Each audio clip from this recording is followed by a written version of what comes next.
देखिए आपका प्रश्न नंबर 9 है, लेकिन 9 से पहले मैं आपको कुछ जानकारी देना चाहूँगा कि विषम संख्याओं के योगफल के बारे में फॉर्मूला क्या बनकर आता है। ठीक है, जैसे मैं आपसे कहता हूँ कि पहली विषम संख्या 1 है, उसके बाद अगली विषम संख्या आती है 3, 3 के बाद 5 और 5 के बाद 7।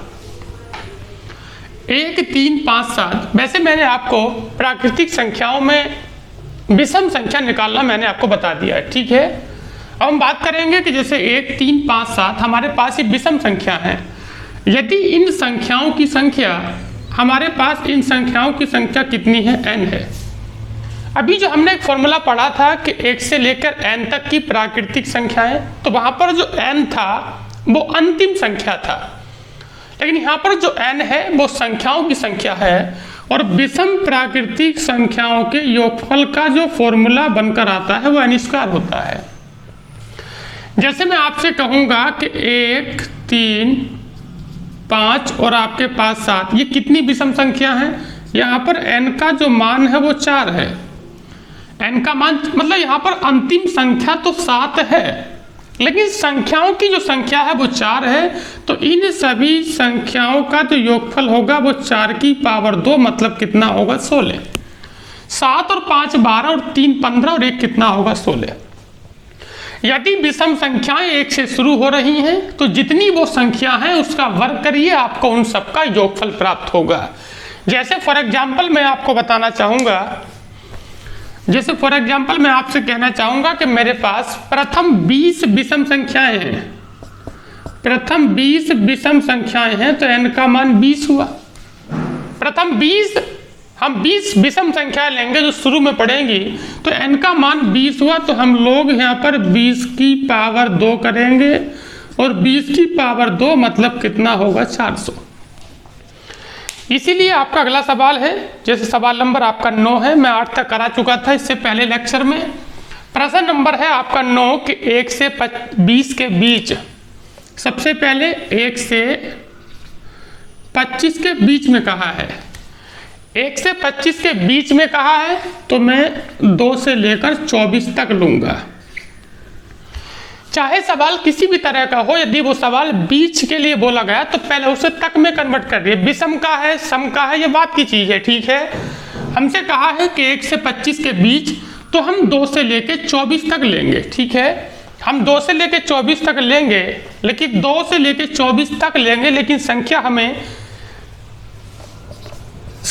विषम लेनी है। तो 2 तो विषम है नहीं, 2 के बाद में कितना होगा, 3, और 3 के बाद में कितना होगा, 5, और 5 के बाद में 7, 7 के बाद में 11, और 11 के बाद में जो सबसे अंतिम संख्या विषम होगी वो 23 होगी। इसने हमसे कहा है 1 से 25 के बीच, इसका मतलब 2 से 24 तक। अब 2 से 24 तक कितनी संख्या विषम होती हैं, तो 2 के बाद विषम आती है 3, चूंकि 2 सम है नहीं लूंगा। 3, 5, 7, 11, 23 हो गया। लेकिन मैंने जो आपको फॉर्मूला दिया था, n विषम संख्याओं के योगफल का जो मैंने आपको फॉर्मूला दिया था वो n की पावर 2 है। n की पावर 2 है, लेकिन ये फॉर्मूला तभी काम करता है जब ये संख्या शुरू 1 से होंगी। तो हम इसमें एक काम कर लेते हैं, इसमें हम लोग 1 + 3 + 5 कहाँ तक है, ये आपके पास 23 तक हो गया। ये n² वाला फॉर्मूला आप तभी लगा सकते हैं जब ये संख्या 1 से शुरू हो। आपने 1 जोड़ा है तो आप लोग यहाँ 1 को माइनस कर दो। अब बात ये आती है कि 23 तक कितनी संख्या सम होंगी और कितनी विषम होंगी। तो मैंने कहा था कि 23 खुद विषम है, इसे छोड़ देंगे तो 22 तक लेंगे, और 22 तक 11 होंगी सम। कैसे होंगी बता चुका हूं, 11 होंगी सम और 11 होंगी विषम। इसका मतलब है कि 23 तक जो विषम संख्या होंगी वो 12 होंगी। तो इसे हल करने के लिए n का मान कितना होगा, 12। और हम जानते हैं कि n विषम संख्याओं के योगफल का सूत्र n² होता है। तो ये आपके लिए हो जाएगा 12 की पावर 2 - 1। इसका मतलब है ये आपके लिए हो जाएगा 143, क्योंकि 12 का वर्ग 144 होता है। ठीक है, प्रश्न नंबर आप लोग देखें 10। प्रश्न नंबर 10 कैसे करेंगे कि 10 से लेकर 20 के बीच, 10 से लेकर 20 के बीच, इसका मतलब 11 से लेकर 19 तक। अब अगली बात पढ़ते हैं। 10 से 20 के बीच कहा है, इसका मतलब 11 से 19 तक विषम लेनी है। तो सबसे पहली विषम होती है 11, उसके बाद 13, उसके बाद 17, 11, 13, 17 और आपके पास अंतिम कितना होगा 19। हालांकि छोटा सवाल है तो ऐसे ही जोड़ सकते हैं। तो 11, 13 और 17 कितना होगा 11, 13, एक संख्या इसमें रह गई है 15, 17 और अंतिम में आपके पास होगा 19। हालांकि प्रश्न छोटा है तो ऐसे ही ऐड कर लेंगे। 11, 19 होगा 30, 17, 13 होगा 30, कोई दिक्कत नहीं है ना। 11, 19, 30, 17, 13, 30, 30, 30, 60 और 15 कितना होगा आपके पास 75। तो आंसर 75 हो गया। लेकिन यदि यही सवाल बड़ा होता तो कैसे करते आपको जानना चाहिए। 11, 13, 15 और 17 और आपके पास 19 आपने ऐड कर लिया। हम लोग जानते हैं सबसे पहली संख्या 11, उसके बाद 13, उसके बाद 15 और सबसे अंतिम संख्या कितनी है 19। यदि सवाल बड़ा है तब कैसे करेंगे। हम लोग जानते हैं 11 के बाद 13 और 13 के बाद 15, प्रत्येक संख्या में 2 का डिफरेंस है। जब आने वाली हर संख्या में समान अंतर हो तो यह बन जाती है अर्थमेटिक प्रोग्रेशन या समांतर श्रेणी। समांतर श्रेणी के n पदों के योगफल का फॉर्मूला आपकी याद है। समांतर श्रेणी के n पदों के योगफल का फॉर्मूला आपकी याद है कि Sn बराबर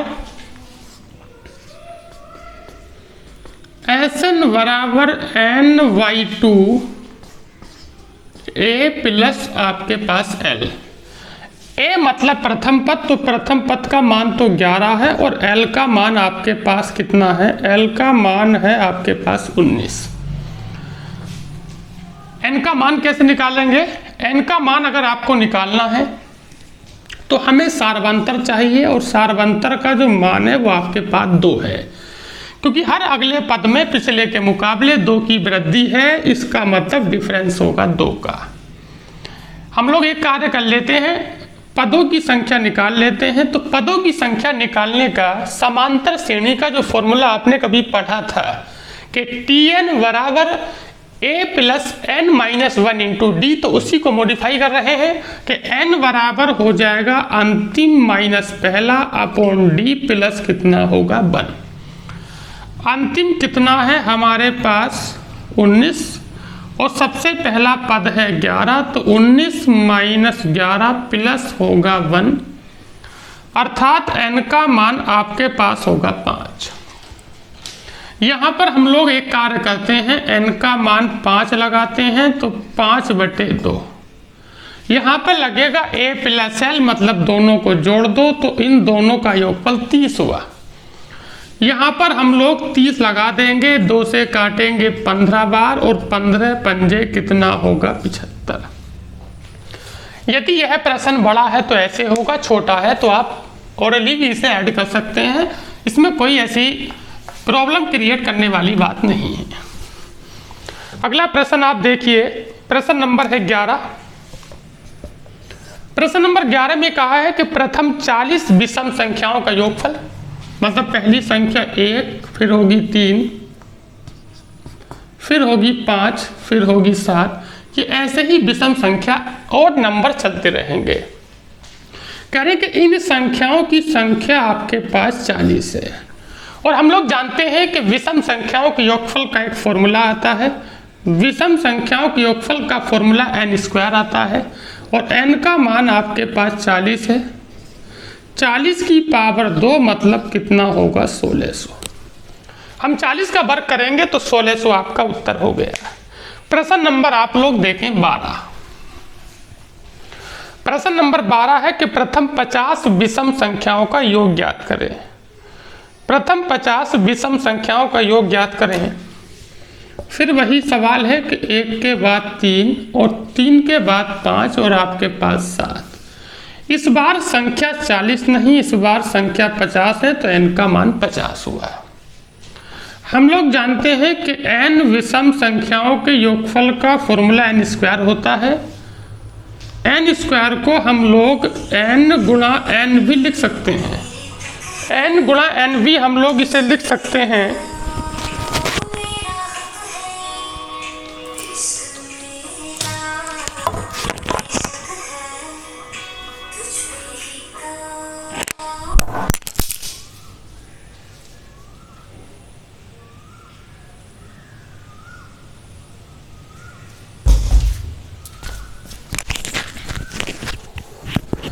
एन स्क्वायर को हम लोग एन गुणा एन भी लिख सकते हैं और एन गुणा एन का मतलब एन का मान 2 बार लगा देंगे। तो यहाँ पर हम लोग मान लगाते हैं तो 50 और गुणा कितना होगा 50। 50 गुणा 50 का मतलब कितना होगा 50 गुणा 50 का मतलब होगा 2500। सवाल नंबर देखिए 13। अब सवाल शुरू होते हैं सम संख्याओं के। सवाल नंबर 13 है कि प्रथम 63 की गिनती में 63 की गिनती में मतलब 1 से लेकर 63 तक संख्याएं हैं।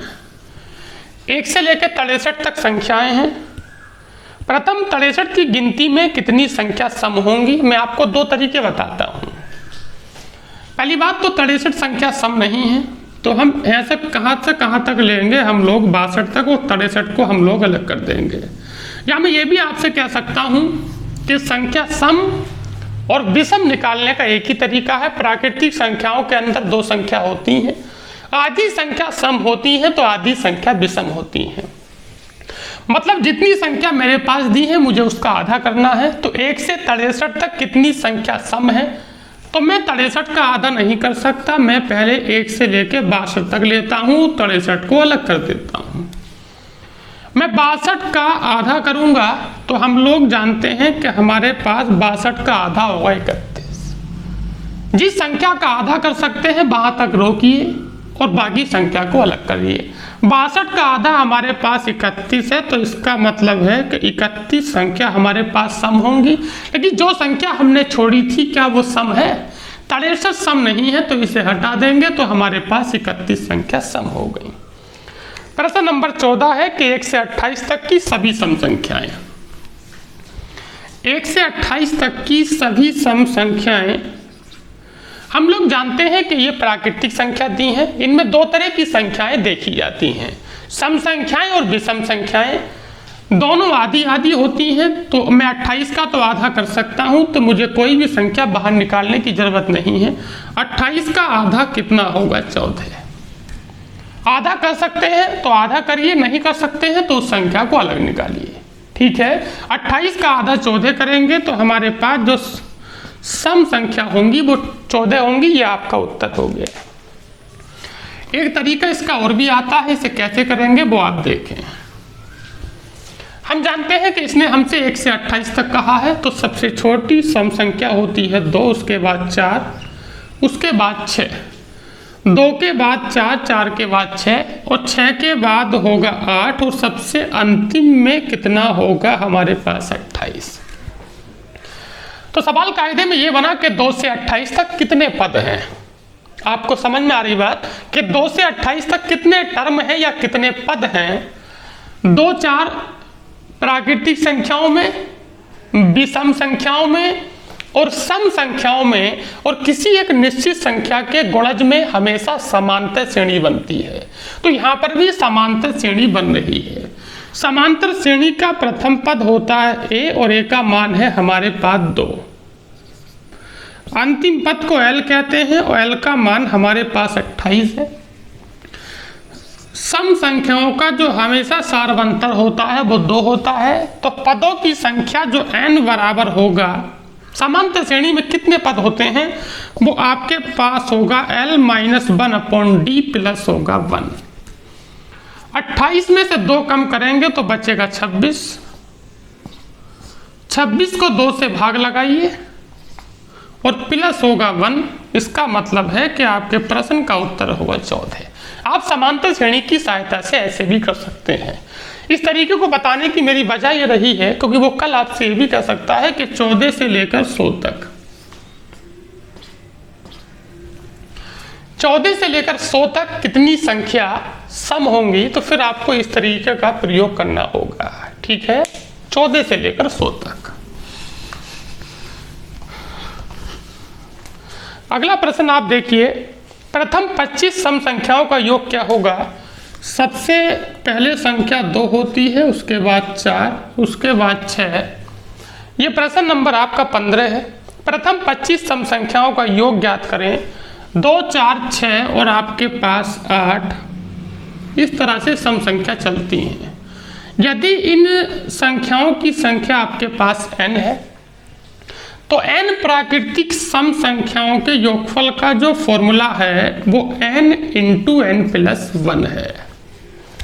जितनी संख्या ये होंगी, सपोज करिए जैसे मैं आपसे एक बात करूं कि मैं अगर 2, 4, 6, 8 तक ही देखना चाहूँगा तो 2, 4, 6, 8 में जो संख्या है वो आपके पास 4 है। 1, 2, 3, 4। आप यहाँ पर n का मान 4 लगाइए तो 4 गुणा कितना होगा 5 और 4 पंजे कितना होगा 20। 8 और 6 14 और 4 18 और 2 20। जितनी संख्या n अंतिम संख्या नहीं है, ये संख्याओं की संख्या है कि n वो है कितनी, तो वो 4 संख्या है तो 4 पंजे 20 हुआ। इसी प्रकार प्रथम 25 सम संख्याओं का योग, सबसे छोटी जो सम संख्या होती है वो आपके पास 2 होती है, 2 के बाद 4 और 4 के बाद है 6 और 6 के बाद है आपके पास। इसी तरह से ये इवन नंबर चलते रहेंगे और हमारे पास n का जो मान है, n का मान हमारे पास 25 है। n का मान 25 है। सम संख्याओं के योगफल का फॉर्मूला मैं आपको दे चुका हूं, n × n+1। ये फॉर्मूला कहाँ से आता है? आप इसे समांतर श्रेणी से अरिथमेटिक प्रोग्रेशन से निकाल सकते हैं। n × n+1, n का मान हमारे पास कितना है 25 है तो 25 और हमारे पास n+1 का मान 26। 25 25 हम 625 और 25 और इसका मतलब है कि ये हो जाएगा 650। इसका मतलब है कि ये हो जाएगा 650। अब बात आती है कि 1 से 10 तक की सम संख्याओं का योग क्या है? 1 से 10 तक की सम संख्याओं का योग क्या है? 1 से लेके 10 तक, 1 से लेके 10 तक की सम संख्याओं का योग क्या है? तो हम लोग जानते हैं कि पहले मैं ये देखना चाहूँगा कि 1 से लेके 10 तक कितनी सम संख्या है, तो मैं 10 का आधा कर सकता हूँ। इसका मतलब है n का मान 5। इसका मतलब है कि मेरे पास 1 से लेकर 10 तक जो संख्या पड़ेंगी वो 5 सम संख्या होंगी और सम संख्याओं के योगफल का फॉर्मूला है n × n+1। n का मान लगाते हैं हम लोग 5 और 5 छंग कितना होगा आपके पास 30। कुछ ऐसा जो आपको औरों से अलग करे। अगला देखिए आप लोग, 1 से 200 तक की सम संख्याओं का योग। 1 से